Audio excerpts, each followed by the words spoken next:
If you want to get around, if you want to drive a car, you want to get on a plane, you need oil. It has been the foundation of the 20th century economy.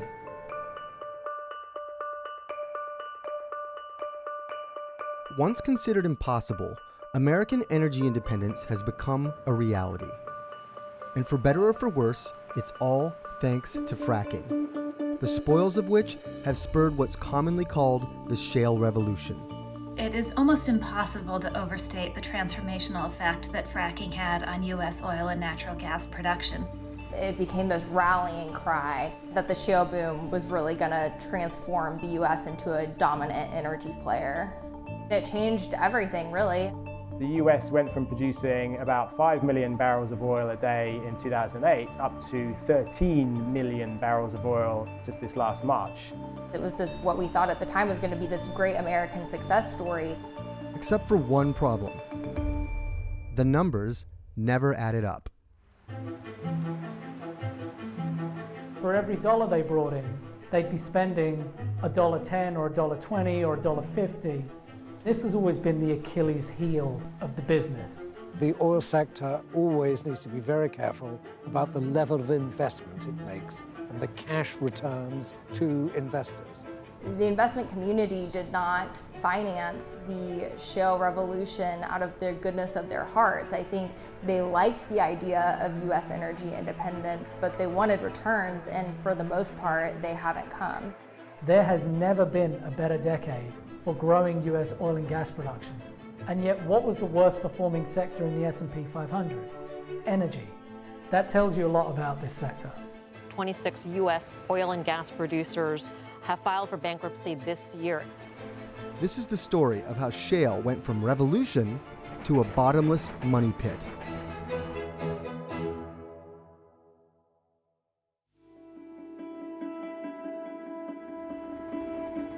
In order to understand how much shale changed the energy game, you have to go back a half century or so. For about 50 years, America has been way short of oil and gas, having to import these vital fossil fuels that are essential to the running of the economy. And everyone believed that we would be importing almost all of our oil requirements for the foreseeable future.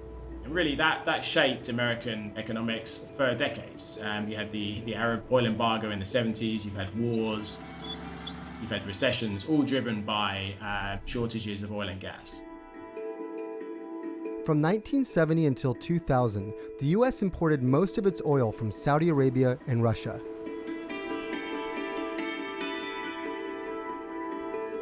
Companies like Exxon and Chevron were exploring drilling all over the world in places like the Arctic and Africa.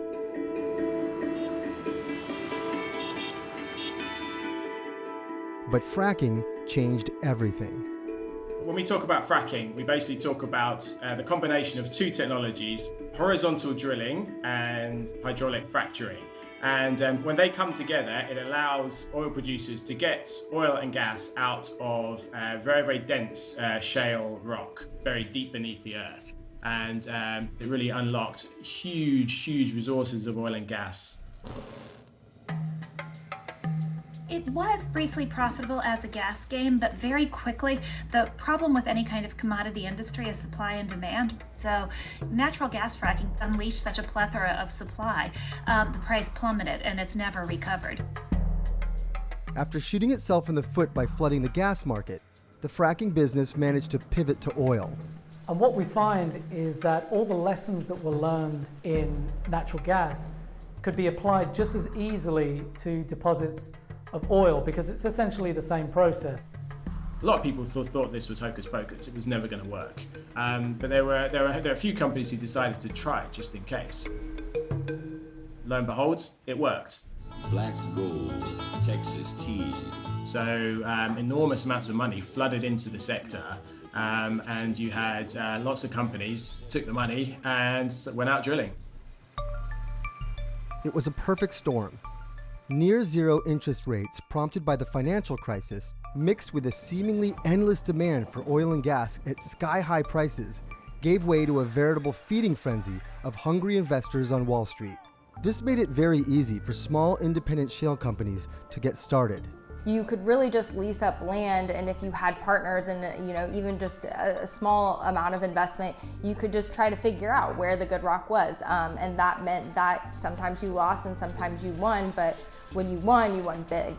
For years, the big majors didn't want anything to do with it. They stayed out of it. So it really was almost like modern day wildcatting, and people made fortunes. Throughout American history, oil has always attracted the rebellious type. And fracking was no different. Back then and today, these guys were called wildcatters. In the movies, you see those pictures of the rugged Texas oil wildcatter standing in front of some spewing well. Wildcatter was basically someone who took what was considered like a small amount of money at the time and went out and leased up a bunch of acreage and poked holes in the ground to try to figure out where the oil was. And no one personified the modern-day shale wildcatter better than Aubrey McClendon. We might have brought a way for America and the world to be able to increasingly say no to OPEC. Aubrey McClendon was the founder and CEO of a company called Chesapeake Energy. He's a fascinating character, just larger than life. He was one of the first to appreciate the scale of America's shale gas reserves. If there's an old maxim in the oil business, drill baby drill, that was Aubrey to a T. If you gave him money, if he had access to money, any money, no matter how hard he had to scrounge to find it, he was going to go drill a well. With McClendon as shale's mascot, companies like Chesapeake and a slew of other startups rode a wave of glory, and shale was hailed as the next great American success story. So 2010 to 2014 were really the glory days of shale. This is when you had everything going right. You had oil prices at $100 a barrel. You had Wall Street throwing money at these companies. You had exploration being very successful for finding all these new areas, all these new basins. The idea that you could take something that was in your own backyard and make your country this big global player is a really romantic one, and I think a lot of people believed in that. And so the oil flowed, lots of it. So much that America's standing actually reversed from a net importer to a net exporter of oil. And for the wildcatters and consumers alike, it was a remarkable transformation. But what no one seemed to want to admit is that shale extraction is incredibly expensive. And a shale well is very different from a traditional oil well. With a conventional well, once you've drilled it, if you're lucky enough to hit natural gas or oil, the well generally continues to produce for a long, long time. Shale wells, by nature, explode in this spew of production. And it's like if you take a champagne bottle and you shake it, you're gonna get bubbles flowing over. But the decline that happens after that initial burst of production, you can see a shale well lose 70% of production after its first year. I mean, it's pretty staggering. As a shale producer, you're constantly fighting this enormous decline rate. You need to constantly be drilling new wells, new wells, new wells, new wells, which is more money, more money, more money. If you think about the mindset of .com companies back in the day, it was get market share, just grow, grow, grow, claim the market, then it's all yours, then you're going to be able to produce profits. And Aubrey McClendon's mindset and the mindset of many in the shale industry was much the same way. And while investors kept pouring in new money, shale executives were raking in huge salaries, even as their companies were sinking. Executives were paid based on production growth, not on profits. And if you reward an executive to grow, then growth is what they're going to do. Tell an oil guy that not only does he have money to go drill, but you're going to pay him if he can go produce more oil. He's going to go produce all the oil he possibly can. You can't slow down or your company shrinks. But if you keep growing, you're just constantly putting cash in the ground to drill new wells. And eventually investors are going to say, wait a second, I need you to stop drilling wells if you're not going to be able to give me my money back. Over the last decade, an estimated $340 billion has been spent on U.S. fracking.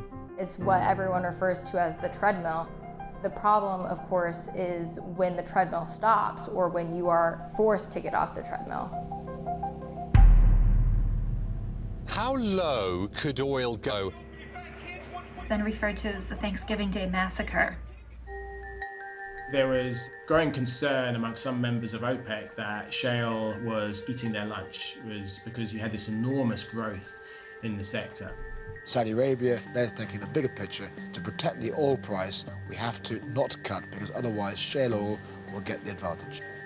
The entire shale business model was predicated on high oil prices. Any serious drop, and it all comes crashing down. Who's winning? Consumers.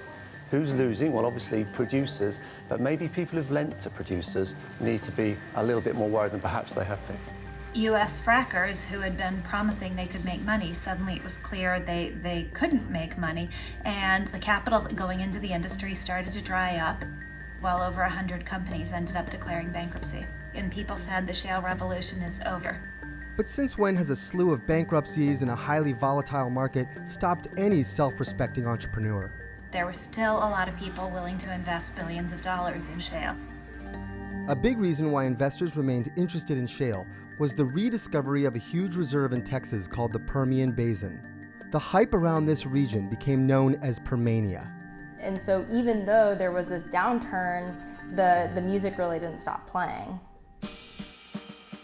Guys like Aubrey McClendon used Permania to continually sell the shale story, even as the price per barrel made the model totally unsustainable. And fighting back the cloud over shale was going to prove as futile as trying to change the direction of the wind. The reckoning came in 2016 with McClendon's death. The Oklahoma City Police Department responded to a fatality accident involving Mr. Aubrey McClendon. The government had been investigating him on price-fixing charges, and they indicted him in the spring of 2016. And the day after he was indicted, he went out in his SUV and hit a bridge at top speed and was killed. His death was almost like the punctuation mark underscoring what was supposedly the end of the shale revolution, but it came back. And the main reason it came back is because we were still in this super low interest rate environment. Investors didn't have anywhere else to put their money, and so it came roaring back. Oil prices continued to rise steadily, and shale execs drilled harder than ever, praying for increasing oil prices and promising returns to anxious investors. 2020 was supposed to be the year where the top 25 players in the independent U.S. Oil industry were supposed to, in aggregate, turn cash flow positive for the first time. But of course, that didn't happen. In March of 2020, Russia triggered an oil war with Saudi Arabia, effectively killing an important OPEC deal, cratering global oil prices. And as if that wasn't enough, the coronavirus pandemic is triggering fears of a global recession. Crude oil drops below $30 a barrel. The impact on the oil is disproportionate. Oil prices crashed and everything changed. Within weeks, you started seeing the impacts of the coronavirus and the subsequent lockdowns having effect on oil demand. And unlike the last downturn, this one was really triggered by a complete collapse in demand. Global demand for oil was already low since governments imposed widespread lockdowns and airlines grounded flights because of the disease.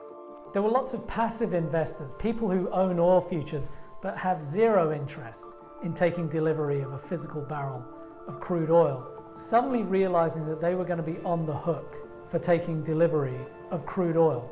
I think what everyone will remember for many years to come is the day oil prices fell to negative $37 a barrel. Since then, oil prices have bounced back, but the shale wildcatters have not.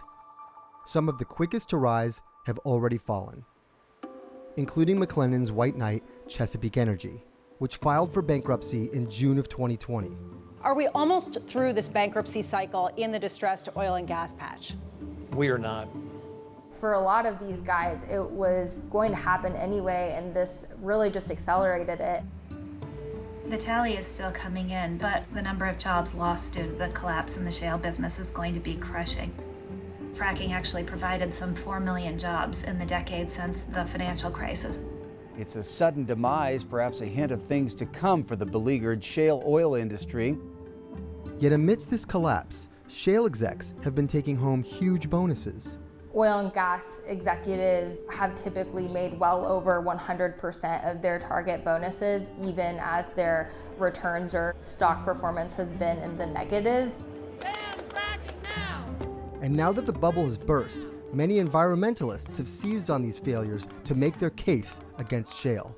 You actually have a coming together almost of environmentalists and investors to say just keep the oil in the ground because there is too much of it. Environmentalists were delighted by any reports that fracking wasn't financially viable because it appeared to be support for their claim that this industry needed to go away. The lack of profits in the fracking industry means that it's all of us, it's taxpayers, who are going to be stuck with the cleanup costs, with what it's done to our water supply, with what it's done to our environment.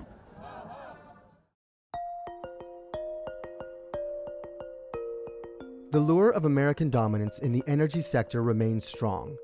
And despite the shale revolution's faulty business model and unresolved environmental concerns, the powerful desire to extract oceans of oil that lay beneath our feet will likely never relent.